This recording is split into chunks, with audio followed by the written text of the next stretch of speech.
वडोदरा शहर का गोत्री हॉस्पिटल एक बार फिर विवादों में घिरता नजर आ रहा है।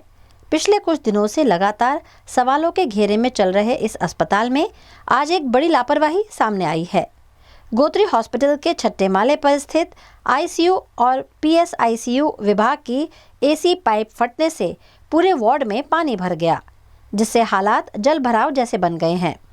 सबसे गंभीर बात यह है कि जिस विभाग में ये घटना हुई वहां भर्ती सभी मरीज बेहद गंभीर हालत में हैं।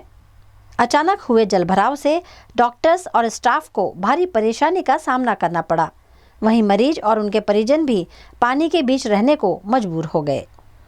गोत्री जनरल हॉस्पिटल अवारनवार विवादों में आती हो त्यारे खास करीने आज रोज गोत्री जनरल हॉस्पिटल में छठा माळे जे एसी नो जे पाइप फाटी जता आखी गोत्री हॉस्पिटल अंदर पानी जोवा मळ्युं हतुं। घणा जे दर्दीओ छे आ दर्दीओ इमरजन्सी दर्दीओ हता એટલે ક્યાંક ને ક્યાંક લાગી રહ્યું છે કે મેન્ટેનન્સ ડિપાર્ટમેન્ટ આડેધડ કામગીરી કરી રહ્યું છે, જેના કારણે હાલમાં જે ગોત્રી જનરલ હોસ્પિટલમાં અફરાતફરી જેવો માહોલ પણ સર્જાયો હતો। એટલે ખાસ કરીને જ્યારે ઇમરજન્સી પેશન્ટો હોય અને ઇમરજન્સી પેશન્ટોની સારવાર ચાલતી હોય ત્યારે ક્યાંક ને ક્યાંક જે સ્થળ તપાસ માટે પણ ઉચ્ચ કક્ષાના અધિકારીઓ પણ સ્થળ તપાસમાં રહેવું જોઈએ, સાથે સાથે નિરીક્ષણ કરવું જોઈએ। પરંતુ ક્યાંક ને ક્યાંક લાગી રહ્યું છે કે ગોત્રી જનરલ હોસ્પિટલ અવારનવાર વિવાદમાં આવતી હોય છે ત્યારે ખાસ કરીને સુપ્રિન્ટેન્ડન્ટ સાહેબ, આરએમઓ સાહેબ આને સંપૂર્ણ જાત તપાસ કરે અને આવા અધિકારીઓ લેભાગુ અધિકારીઓ જે ખોટી કામગીરી કરતા હોય છે, જેના કારણે અવારનવાર ગોત્રી જનરલ હોસ્પિટલનું નામ ખરાબ થતું હોય ત્યારે આવા અધિકારીઓને તાત્કાલિક ધોરણે સસ્પેન્ડ કરવામાં આવે અને જે તે જવાબદાર વ્યક્તિઓને નોટિસ ફટકારવામાં આવે તેવી અમારી ખાસ માંગણી છે।